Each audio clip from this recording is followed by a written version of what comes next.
Coffee Conversations about Influencer Marketing is brought to you by Influential, a strategic consultancy that takes the guesswork out of influencer marketing for your brand.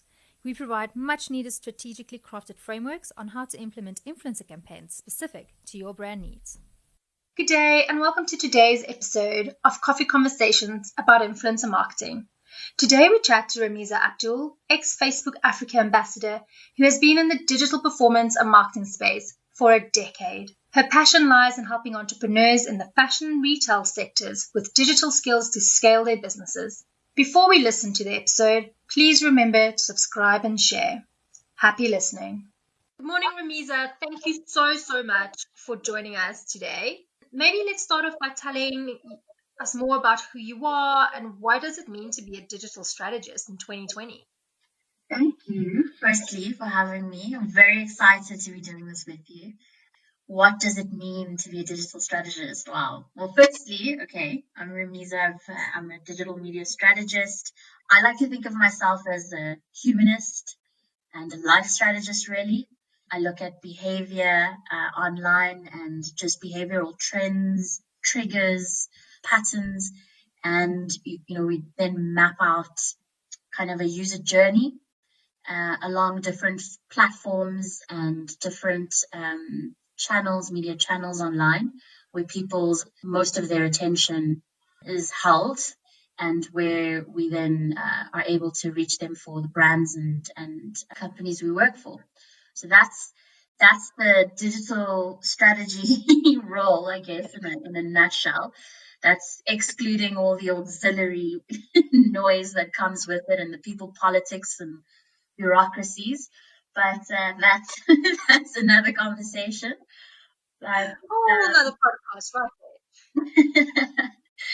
And in 2020, what that means, gosh, it means that everybody's now a digital marketing strategist and a digital marketer, and there's been this explosion overnight of social media strategists and digital entrepreneurs and marketers, and so it's it's a far more cluttered space in 2020 for sure, with a lot of people that have just entered it and have, it's not also higher grade, I guess, if you're taking your online courses, and there's so many open source learning programs that you can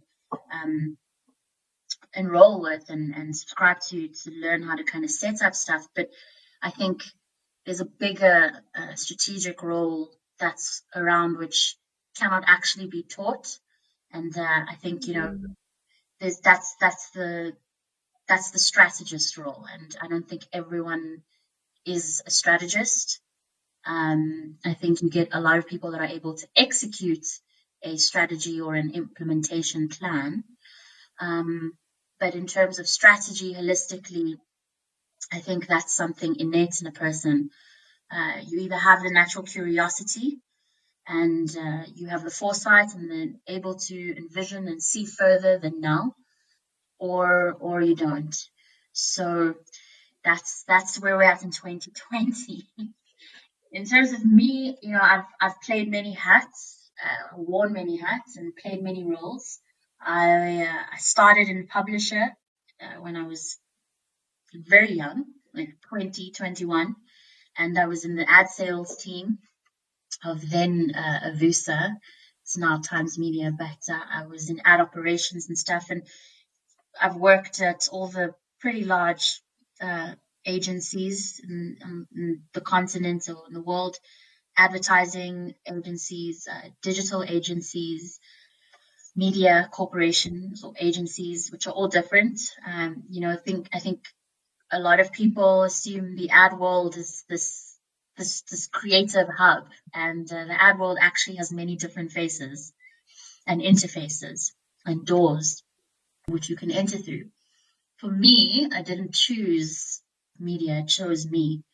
I honestly didn't study it. I didn't pursue it. It was not something I groomed for. Everything that I've done up to this day has been just learning from hands-on experience on the job over the last 11 years. So What that looks like for today, I'm not sure. Apparently, there are courses and things now that teach people how to do the job and role of a digital strategist, let alone a digital media strategist. But yeah, that's kind of the context of where we're at. Yeah, look, that's very exciting. And I agree with you that there's certain things that you can only learn once you actually hit the ground running and gain that experience over the years. And that also comes through in your work, which is fantastic. Mm.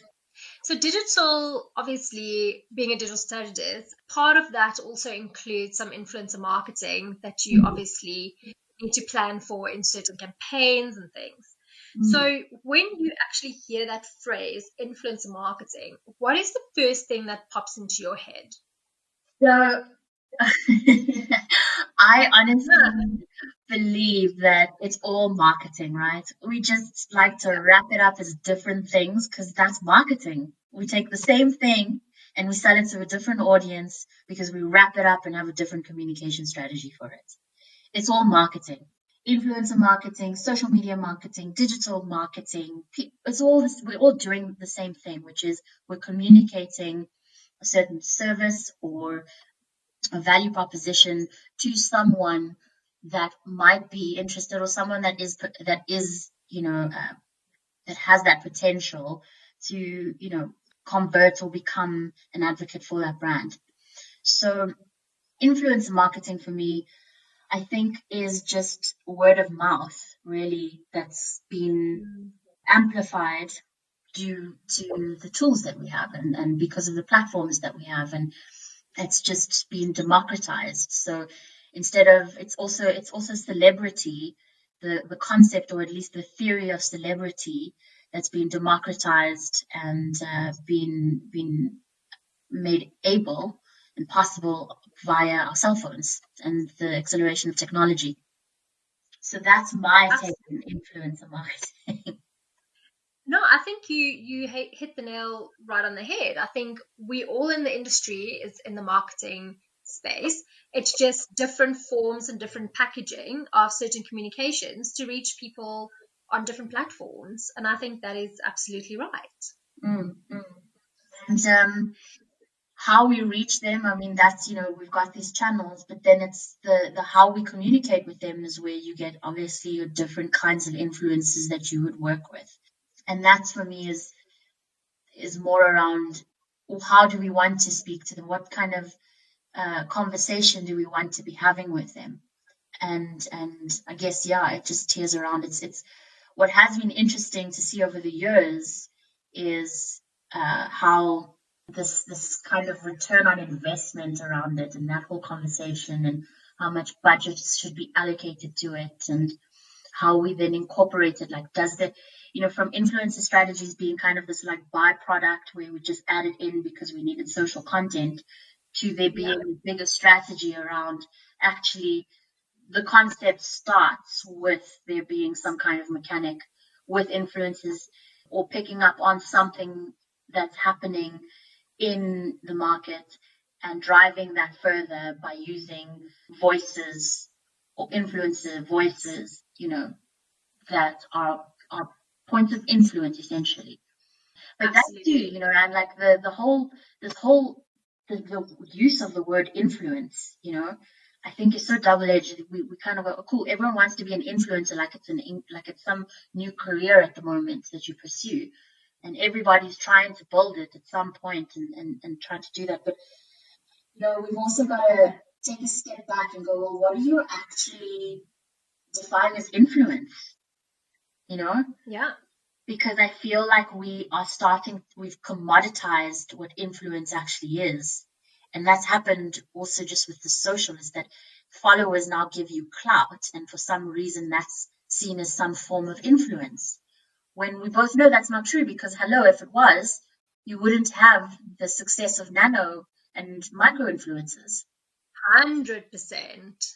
We are constantly telling clients who still get stars in their eyes when they see follow accounts. We're like, that means absolutely nothing. Mm, It depends on, are they active followers? Are they actually engaging with this person? Are they having conversations with them? Is it the right kind of conversations? Are the sentiment there? What are they talking about? Those things are far more important than looking at your follower account. And the people who are listening to their conversations or consuming the stuff that they create and the content they create, are they actually in the mindset and in the realm and of the affinity of what we are speaking about? Or are they just people who like to see this person in a nice photo shoot?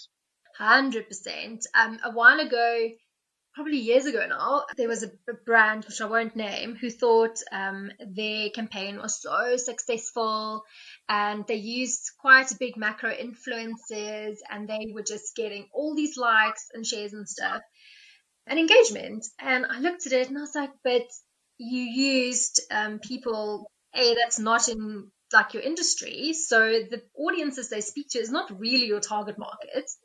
And secondly, when you went through the comments, all the comments was about how amazing these influencers looked in their dresses, and it was nothing to do with the content or the conversation they were trying to have.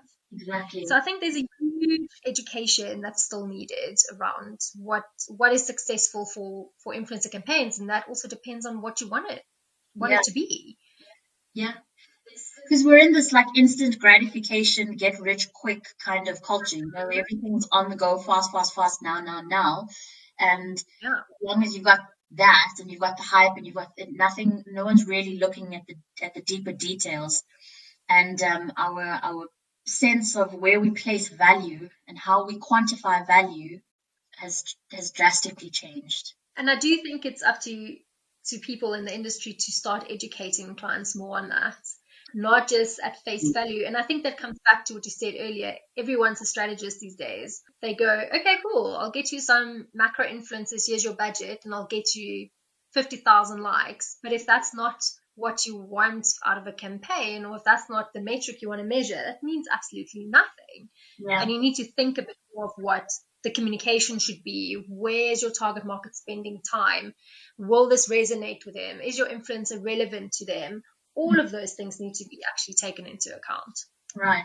Yeah, exactly. And I think that's that differentiation between whether you're like your strength is like more executional, or whether you have the longer term, picture in mind. And I think that that's also so fundamentally key to the strategic thinking of anything really.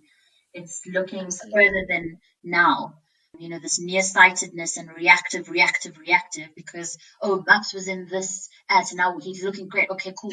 He's a buzz. Now we need to get him here. We need to get this guy here. And it's very reactive. And, so that brand's now got this influencer. So we need to also find it's that very reactive, nearsighted thinking. When it's just about, cool, do, execution. And while execution is absolutely fundamental, don't get me wrong, you cannot have executional thinking when you're thinking on a bigger term, longer term partnerships, and where you start seeding your brand conversations into the market. But I think as much as we say there's this educational job, I think it's also important that we're never going to stop learning. There's always going to be an educational job to do. There will always be that. That is so true. Like, things are changing every single day in our space, and we need to keep reading, keep watching, keep learning. You can't just be stagnant at some point. I mean, there's the wisest is he who knows he does not know, right? So absolutely, you have to be the eternal student. That's you can never get to a point where you go, cool, I've mastered this and I've got it right. It's like when you get asked like, okay, well, what's one of the best campaigns, or there really isn't, because there's always, it changes in real time. True. And we're never done learning, and you're never sitting there's never going to be that moment where you're sitting and going, shit, I'm at the top of my game and I know it now. I've got it. I'm done. Like, I'm good. Oh yeah. And I hope you never have that moment. Yeah, exactly. And that's when you're in trouble. So Raz, when you kind of cast your mind back to the decade that's been, when did you kind of first become aware of this thing called influencer marketing? Like, can you remember that? Thing that when it started kind of being put more on my radar was when the bank started, because I worked on financial services, as you know. We worked on that together. We did. And when I started seeing it come into that realm, that's when I was like, okay, cool. This is an entirely new channel. And I think the good thing is that there were some really impactful campaigns that were run from that, because initially it started becoming just like a very like wanting to be seen. So if you working with this brand and wanting, it just was, I couldn't understand, you know, how one post was going to really do justice to anything and make this huge hype. And then when it started turning into movements, that's when I was like, okay, now this is where it's at. This is what I want to do. So I think probably what stuck out for me was the hashtag Today campaign that we ran with Standard Bank a while ago, where it was literally just getting lots of different influences and different sort of fields and different audiences to unify and make a pledge on doing something that day that was going to change or would be added towards setting their dreams into fruition. So I think it then spurred on, and you know, there was something that wasn't about the influencer. It was about a movement and about them using their voice and amongst an audience that resonated with them, that had also that same human, that intrinsic drive of wanting to achieve something bigger. So I think that's where that kind of stuck out for me, and when I started thinking, okay, cool, this actually is an incredibly powerful tool if done really well. And I think, yeah, you again like just said something so important, that a lot of the times these campaigns are more about the influencer than the actual brand they're working with. And a lot of the time it's very superficial things. It's just like, here's a cute picture, I get 30,000 likes because, you know, I'm cute. It's not about the conversation. It's not about something meaningful behind it, right? And you can which actually when it's set up. You can see when it's set up. Yeah, sometimes. I think if you do it right, you should be choosing influencers on campaigns that resonate, that can create content that fits in with their lifestyle. So it doesn't really something far out for them. It's like, it's not completely bizarre. Like, this is something that they're into, and so it fits into their world. Exactly. So it's kind of natural. And even with the new regulations where people have to make it very clear that things are paid for or sponsored, those people's audiences don't mind, because it's such a natural thing. They are like, wow, this is great. Maybe I need one of these, or I would love to have one of these. So that hashtag shouldn't impact any content, to be honest, if you have the right people to do it. Yeah, 100%. I think that, you know, also in terms of, you know, from production side of things, it's another route that people explore because of the production capacity and budgets. So often, especially if you partner with influencers who are really great at creating content and at you know, shooting high quality pieces, it's a benefit then as well, because that production is then, you know, part and parcel. So you're getting the production and you're getting the reach at the same time. 100%. So what do you think were the big shifts since influencer marketing kind of started in the last decade or so, that's kind of made it a legitimate marketing channel now, and not just something that people do for like a couple of lipsticks? You know what I'm saying? Yeah. I think that there was this shift because initially influencers, everyone was trying to be a blogger.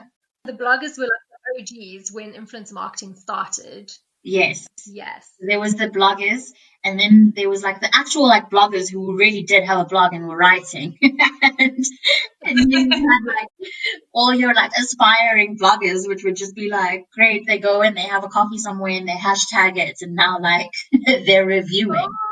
So I remember those days. We've all been there. And I think, you know, there's now where influencers have the tools, like, your paid media as well, where you can put in paid partnership, and measurement is what has really been, it has always been the gray area around influencer marketing. And it's where there's all the main issues around justifying budgets and stuff around it as well. And measurements definitely been adjusted, and there's been a lot more transparency, and understanding how we measure is in a better place. I wouldn't say that it's really there as yet, but it definitely is in a better place, because we now have analytics that are able to give us a clearer idea, or at least not 100% clear, but a better understanding of where we're at than before. I agree with that. So in general, do you think, this is a very blanket statement, but do you think we are doing influence marketing in general? Are brands getting it right in South Africa? Yeah, very blanket. But I think it's a yes and no. Everything's relative, really. Getting it right is, relative to your full idea and where that brand is in terms of their growth within the field and mastery of it. But I think there are some who are getting it right in terms of, you can see that it fits with, it's a relevant market. It's also a high quality. They've got all the right tagging. It fits in line with a bigger, broader media strategy as well. It's not run in an isolated environment as an isolated campaign. There's, all the supporting channels, and you can see that symbiosis happening across the channels in an omni-channel approach. And it isn't just a case of looking at, like, great, we're collabing with this name. And then you can see, where there is this absolute reliance on that name with that influencer. And that's not an influence marketing strategy. That's a partnership that needs PR, So I think there's it's still around, and you can see where there's that, that reactive thing of, like, just because this person's name or this person's had a couple of deals that they've signed up with, and they're in a lot of other brand spaces, and now, like, the next brand thinks they need to also jump on that and also be there and partner with that person. And in those cases, you can see this is just, it's a reactive strategy of trying to just be wherever you think people are. And I think the operative word is there, where you think people are. Yeah. It's not that you've actually done the groundwork to see if those are the people you want to speak to. Do you not think, like, I often think when brands do that, like, they see the next best big thing, and then everyone tries to get a piece of the pie of this person, this big influencer. I always feel like they can get so overexposed that when a really cool campaign comes, that they're not going to be used, just purely because you don't want them to see that just on another campaign. And I think that's also part of their responsibility to turn things down, say, this doesn't align with my values, with my target market, with my audience. I'm actually going to be really choosy on what I do, so I don't become overexposed. 100%. 100%. I think that that's something, that isn't an industry thing. That's just about personal business integrity. Yeah. It's going, well, I'm not going to be at the opening of every envelope just because you're paying me. And I'm not going to, like, you have to have that, because, there's this whole thing about authenticity and building trust and everything. And I feel like people just hop onto these buzzwords. And, if it's not, you saw my, like, last month, there's, like, pivot, and then there's authenticity and being authentic, and now that's a buzzword, and building trust, and that's a buzzword. And actually, it's like, no, these aren't things that you just need to discuss. It's something that you need to practice. That is in your daily practice. And I've seen it so many times where we're working with some influencers, like, wait, guys, like, isn't this guy he's literally the other day posted about he's with the petrol station, then he's also with this hair thing, then he's also with, it's like that, you become this brand hag, really. And, it's okay, cool. So anyone that pays you will get a feature, and you'll be punting their name.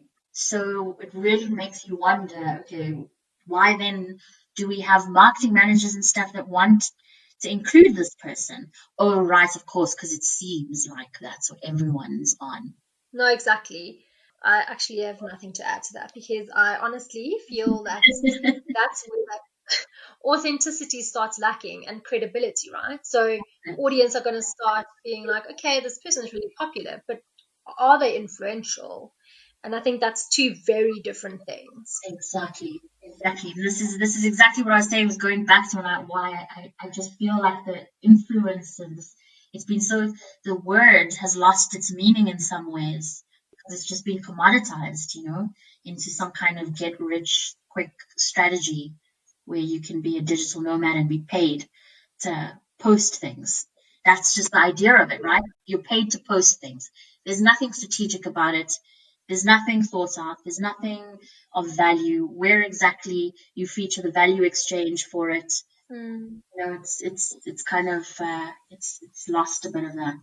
Yeah, but I do also think the flip side of that is there's a lot of consultants and agencies out there that is really bringing or coming to the table and changing that. Yeah. And we see some amazing things come out using not only influencers, but these people that we now term creators, because that's what they are, Yes. and using them so right and with the right messaging, and there's proper strategy behind it, and you can Yes. see it.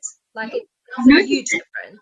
I've noticed it from influencer marketing being cool, guys. This is what we're going to do, and here's the CE for them and whatnot, and we're shooting on this day. To here's the whole strategy. Here's the creative concept. This is the idea. We're going to invite them here.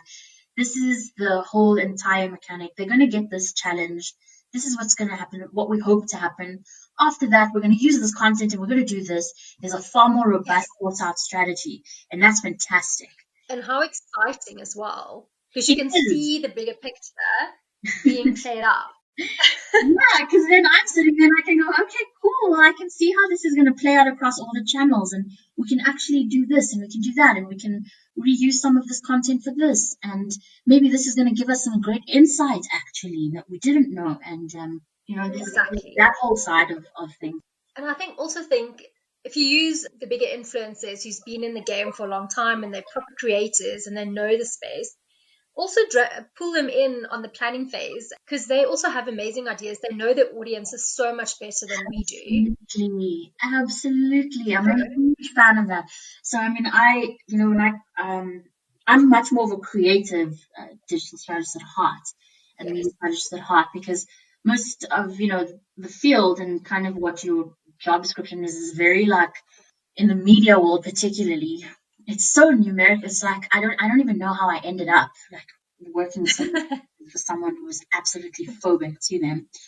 And there's that creative flair that just gets lost in it, and some people just don't bring it because it's all put into an Excel document, your media plans and your reach numbers and all of that. But when you start working and collaborating with more of the creative guys and the conceptual thinking, the more people you have in the room from different backgrounds and different spheres and different ideas, the more robust and exciting the strategies become, and ideas that come from there that get generated. And you start to see that the insights and stuff inform really awesome conceptual ideas because brands get stale. Like the same creative person and the same template, and because of timelines and stuff, a lack of creativity happens because of It the is. like the systematic thinking, put in, Mm. put in, churn out. And it's important to have that creative direction or those creative inputs. And if influencers bring that to the table, it's a massive, massive, what can I say? What's the term for it? I wouldn't say selling point, but it's just it's a huge addition, and I think that it would end up being such a highly valuable collaboration Absolutely. for both parties. The next question flows so naturally from this conversation that I've been wanting to ask you. Over the last couple of years, we've seen brands using celebrities less and less in their influencer campaigns. And I think that also lends to what we spoke about just now, about them kind of punting something else every different day, right? Mm. So do you think that celebrities are still relevant in certain, or do they still have their place in the influencer marketing space? Oh, it's a double-edged sword. I think, celebrity is maybe the term that we have of an influencer that's gotten a TV deal and managed to go across channels. You know what I mean?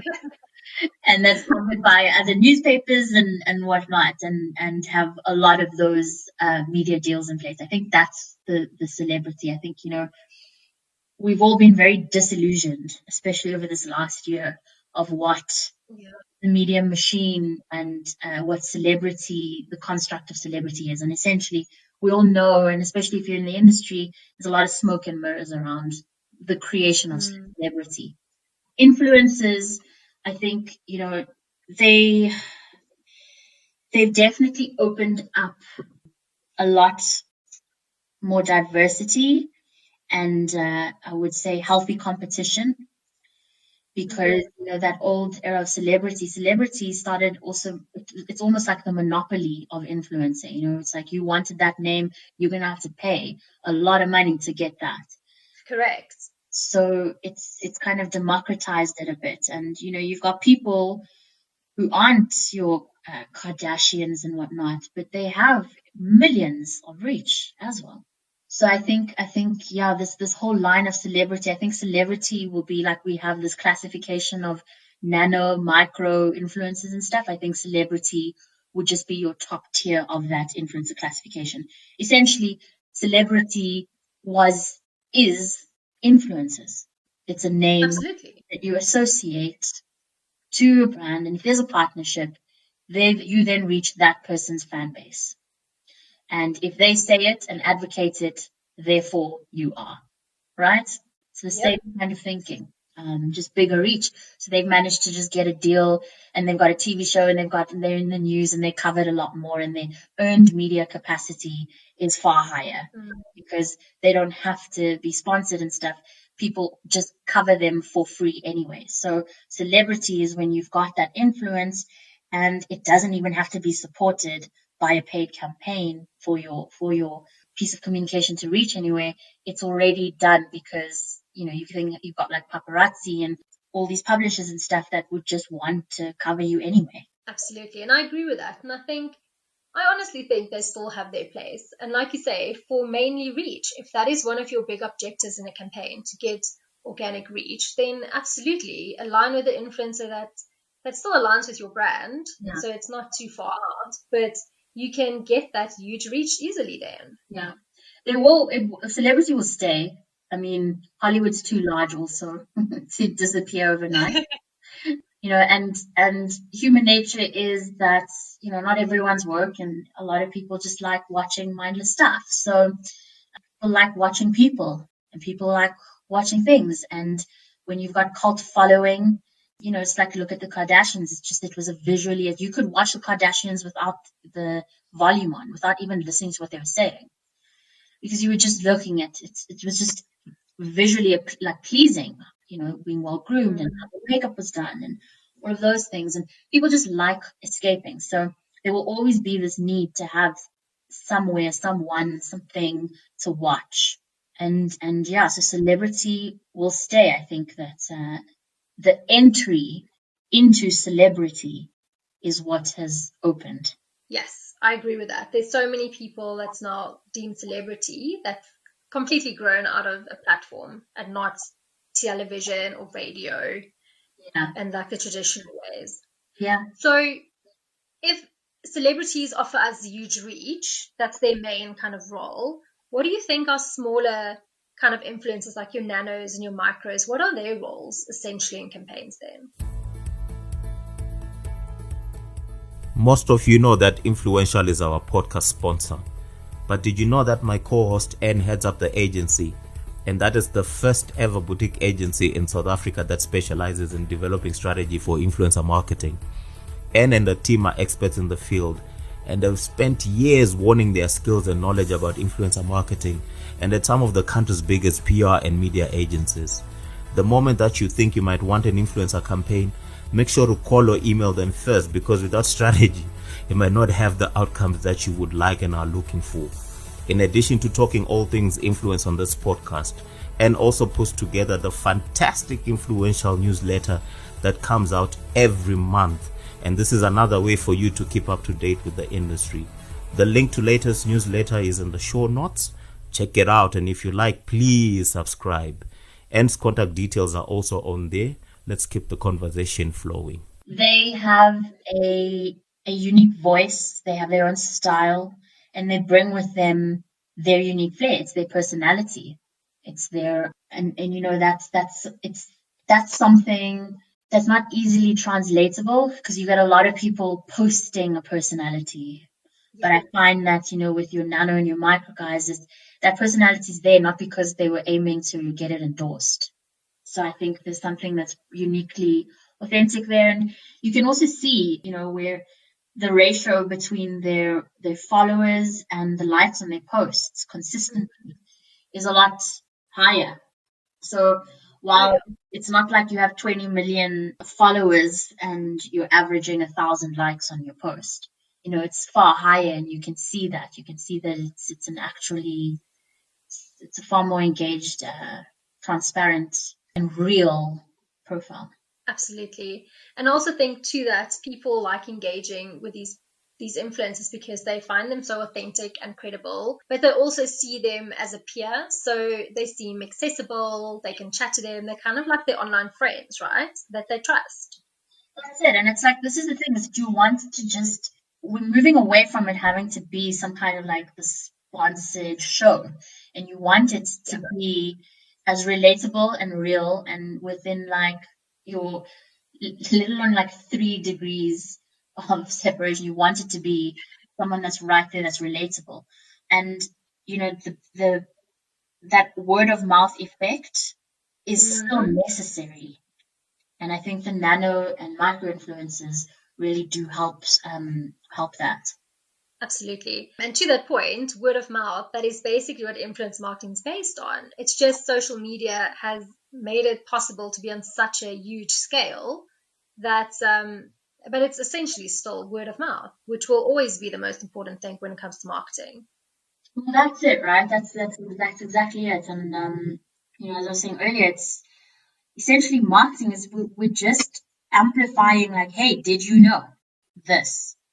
It's identifying where there might be a need or an opportunity for your product or service to be adopted, used, bought, consumed, identifying a need and meeting it. Absolutely. So on that note, I know earlier you spoke about one of your most memorable campaigns, or the #Today campaign. Mm-hmm. I just want to explore that a little bit more. I know you were quite a big part of bringing that to life as well. What were the actual objectives of that campaign? So the agency that we worked with, and it's VML and Trending Topics as well, as they go by now, Twice, and the influencer team, were the social and influencer teams as well that were brought on to work alongside that. The objectives really, we needed to get people to commit to doing something that day. We wanted to, the whole thing was like, if we can create a movement, how are we going to do that? How do we know that?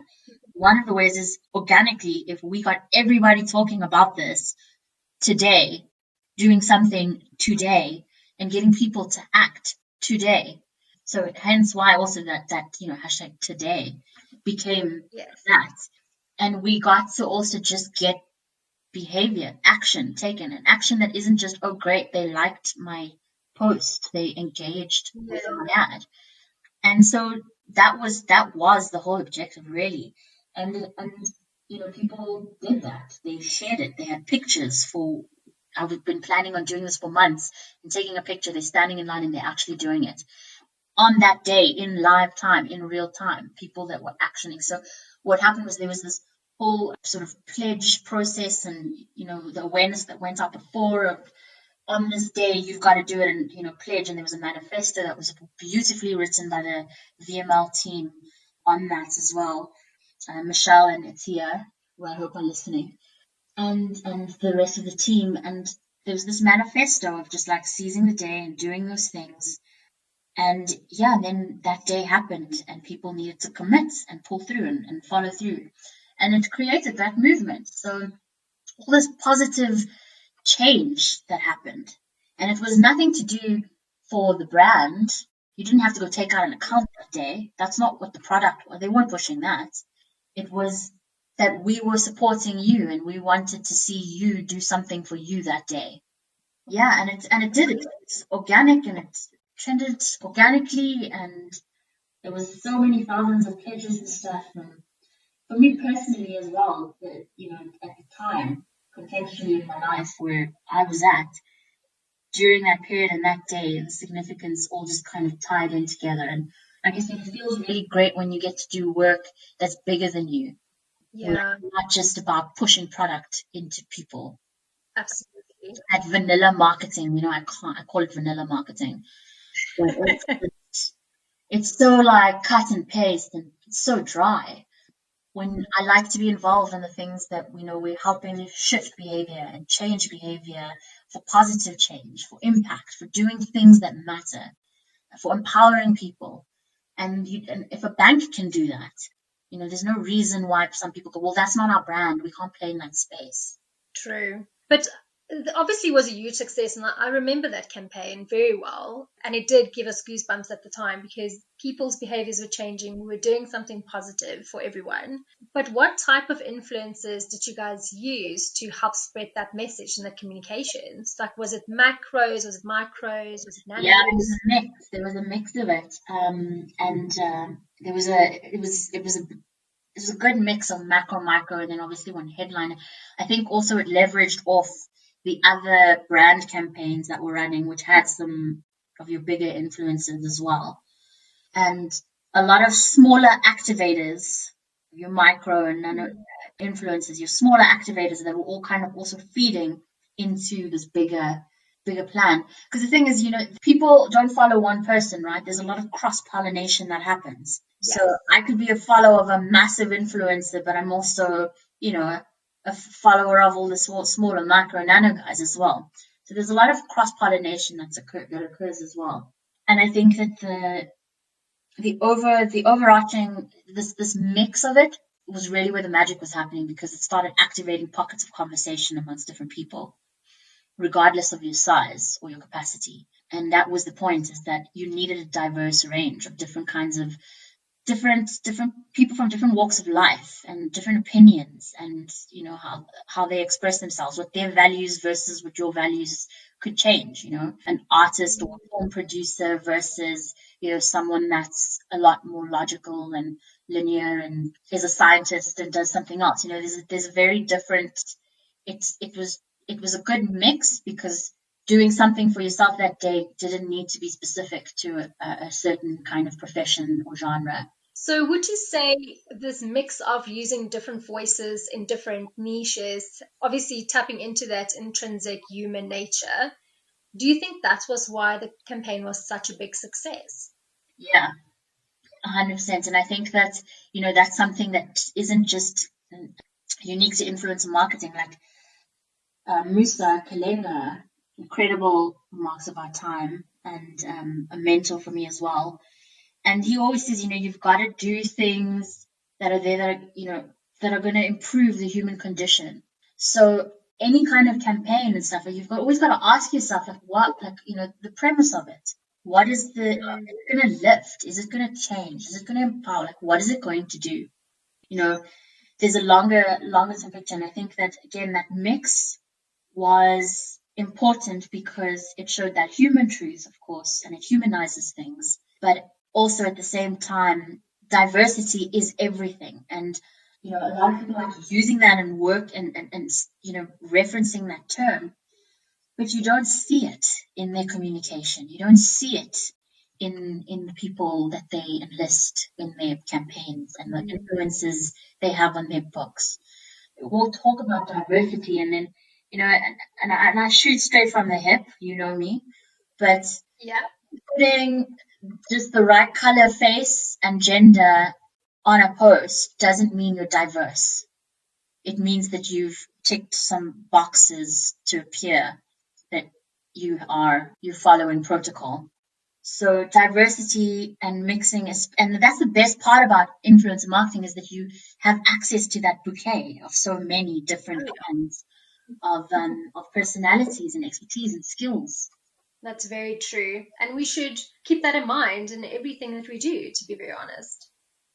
Yeah, and I mean, I think that's, the usual conversation is always just like, cool, well, can we afford? It's always budgets, right? It's always the budgets. So do you buy one big influencer, or do you go for 5 different nano influencers and maybe 2 micro influencers?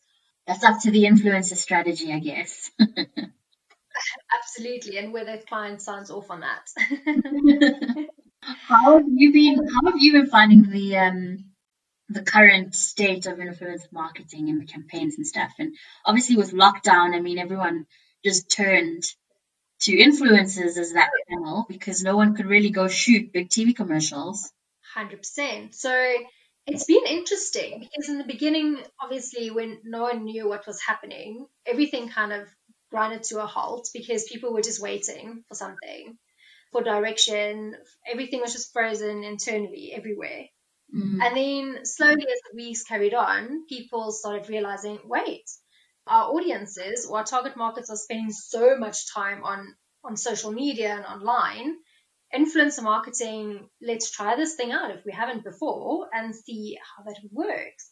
And to your point, it was literally, you get production done. You can't take people to a shoot. They're stuck at home. But also the flip side of that was that influencers are more relevant than ever because everyone's in the same boat. They're sitting at home making content that's really relevant for me that's sitting at home, trying to work from home, juggle kids, juggle a husband, or just being alone at home, with those struggles. So it's really had a good change and also impact, especially with content becoming a lot more real instead of this polished, you only share your best foot or your best pictures on, say, even Instagram. People became a lot more real and a lot more authentic conversations started flowing, and brands are really embracing that, which is amazing. So it was a much needed shift. Absolutely. From our conversation so far, I completely see that you, like me, believe that influencer marketing, digital marketing, traditional advertising, and everything that's under those terms kind of coexist really nicely. And it's always when people start going, influencer marketing is killing this marketing channel, you're like, no. It's like saying TV killed radio. It's still there. This is the result of your very old, outdated thinking. That's your old school thinking, where it's like one or the other, that there's the scarcity complex. Everything's a competition. It can't just be we can all coexist and there's enough for everybody. It's this Yes. It must be one and it must be the other, and who's biting into whose budget and who can get the most share of that marketing budget. And all value and all collaborative, value creation where everybody puts together kind of goes out the window because everyone's just trying to be the lion. And I think it's rubbish. I think that traditional marketing and traditional, especially South African ad agency land, needs a big shake-up in that mentality. And, we all coexist. It's omni-channel. Like, people don't look at one channel. And there is enough for everybody. I can't stress that enough. Like, there is enough for everyone. And it's enough that this greed and this need to who gets the biggest portion of budgets and share on what platform and how much, it needs to stop. Because eventually, and the big, and I really, really think that this whole ad agency model and that is going to get turned on its head, and it's only going to be for so long because diversity does not come into controlled environments, and brands are seeing this more. And the more you have of your digital, your consultants, and we're all going to be able to consult and trade our services independently. And we all will be able to be pulled in. It will become this collaborative project to project type based thing. And yes, you'll have your retainers to manage the usual kind of stuff, but also the timelines and stuff of this redundant old way of working. and where things are marked up and marked up and marked up. And so, you can only use certain people because they're part of this group and that group. And it's all this red tape and nonsense. That's going to go out the window. It won't happen today and it won't happen tomorrow, but mark my words, in a couple of time, we're going to look back at this and it'll be there. And we need to start realizing that we got to create value and opportunity together, and we got to share it. And the more we share it, the more we're going to open, and everything needs to work together. No, absolutely. And I'm a big believer in that you should use the omni-channel and everything works together. And if you have one campaign that flows through all these channels, it is so beautifully executed. People aren't just on social media. People drive to work, they see billboards, people watch their favorite TV shows, people page through a magazine, they're online. And if you can create one, like a message that's differently packaged that still speaks to your audience, it works so much better. Well, that's it, because the actual, if you look at it from a consumer lens, they're not looking at an ad and going, well, I see they did it on social, but I didn't really see the above the line placements. No one's looking at it like that.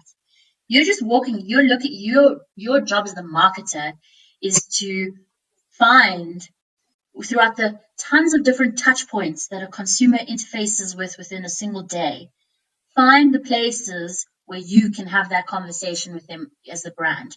And I think to that point, what is the rule that people need to see your communication something like 7 times before they even consider purchasing your product? And you can't just do that through one post or one channel. It needs to kind of be holistic. Yeah.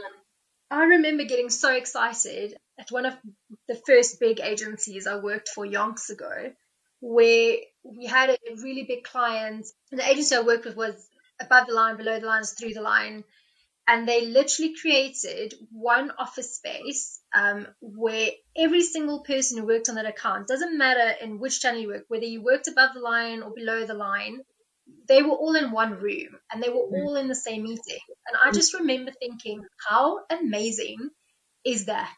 Yeah. Everyone gets in on everything and discusses everything, and everything gets born from one place, instead of me sitting in a meeting and then going to tell that person, oh, by the way, you need to do this bit. It's just so disjointed. Yeah, exactly.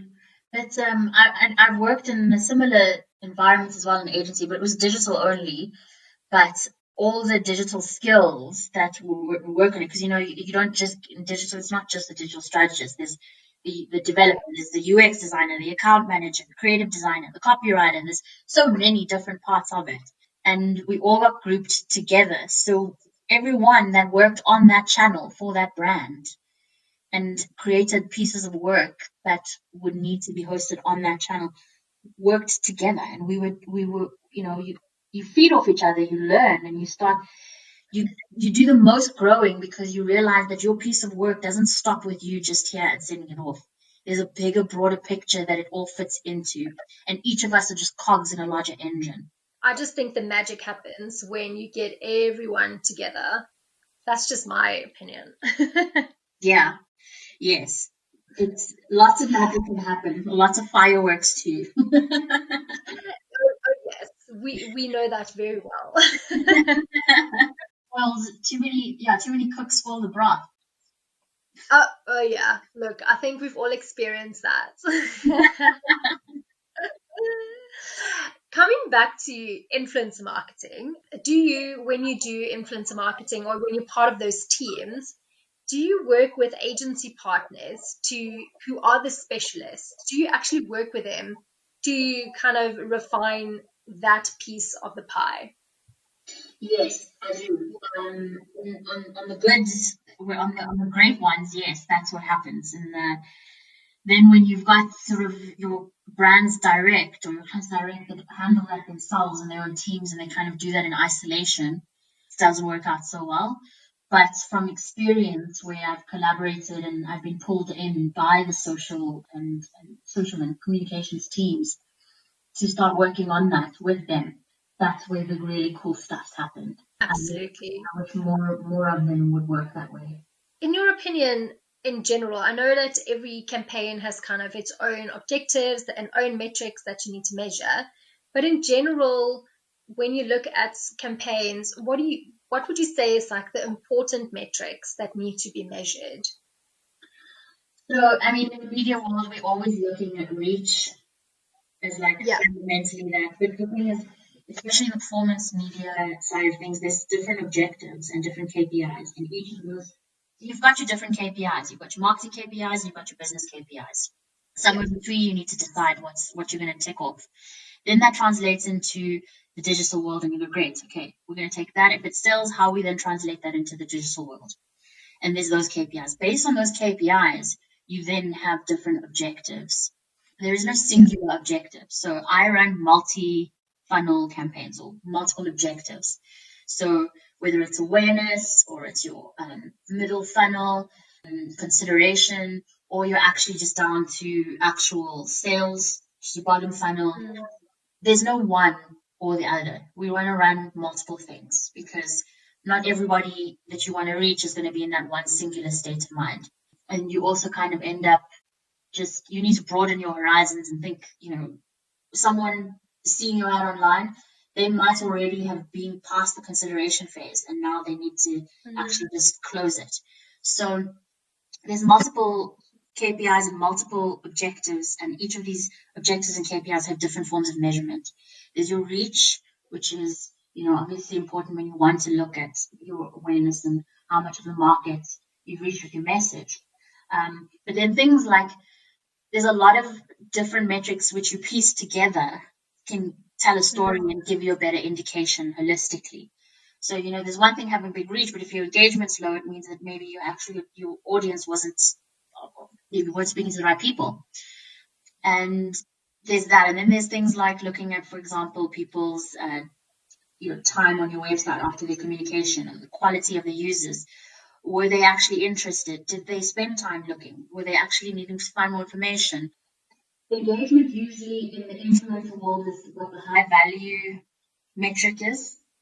It's looking at how many people engage, because obviously that's really it. Right. Looking at that word of mouth and what were they doing. But again, there's a gray area around engagement, because what is engagement? It's so gray. It could be anything. Engagement is essentially any action taken, whether that's a like, whether it's a view of the post and I didn't even do anything. But it's not a clearly defined action like click to website, sign up, sale, purchase. It's not none of that. So, I mean, it could be. Essentially, they report on all of that as engagement as well. So engagement is a big area. So you've got it's a very inflated number. So, there's a number of things that you have to look at overall. And again, it depends on what that objective was. Did you want to push sales? Was that the fundamental priority objective? If so, then where were we selling and how do we track sales? And how did all of your pieces of communication link into tracking sales? You see it with influencers where they're pushing sales by, using a voucher or a number or whatever, a code, and then you can purchase, and that's a way for them to try and track how they contribute to actual bottom line sales. But on the other side of things, it's cool, engagement's there, and it's a good indicator. But what was the action? What was the outcome? What did we want the person to do at the end of it? Was it surprise and delight, or was it just cool, see me?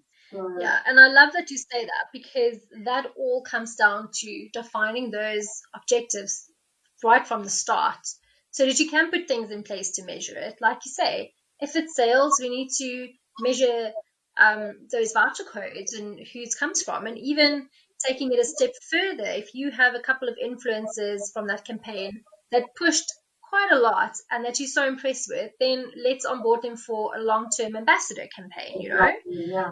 If you want to measure link clicks, make sure there's unique links that you can measure. If it is just purely reach, then that's quite easy to measure. But you have to define those so clearly so that you know what success looks like at the end of the day.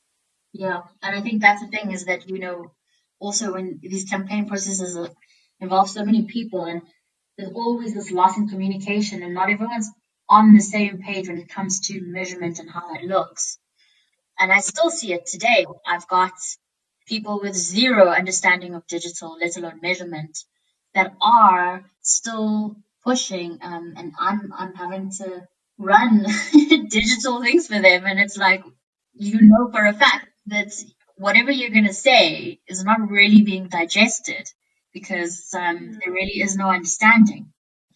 So whatever the reports come out with, it's like everyone's still not staying, keeping their eyes on the North Star. Like, if you don't have that clear, what are we working towards? Does every single person know that? And how are they checking that daily? We know what we're headed for, as opposed to let's just execute on a campaign and get it live. Absolutely. So then what are the steps or the processes that someone should keep in mind when they are planning, and specifically an influencer marketing campaign, to be part of a bigger campaign? Well, it's down to, what is the business goal? Like, what is the business want? What are we trying to do? Because essentially all of it needs to ladder up and go to business. That's the whole point of marketing. Marketing is there to support business, and agencies and advertisers are there to help marketers do that. So what is the business goal? Generally, it's sales, right? But often that can't be done first if the other pieces haven't been done properly or even started on. So no one's going to buy anything if they don't even know who you are or where you're positioned in the market. So that's when you go, okay, great. Well, then that's a positioning job, and we need to grow market share then. So everyone needs to first understand where it is, where we're laddering up, where's all this going to. And once we have that clearly defined, you can start unpacking what that metric is for each individual channel, because not every channel measures the same things. Our inputs are not all the same. My inputs are not the same as your inputs. Yes, we're all doing marketing, but I work with different tools.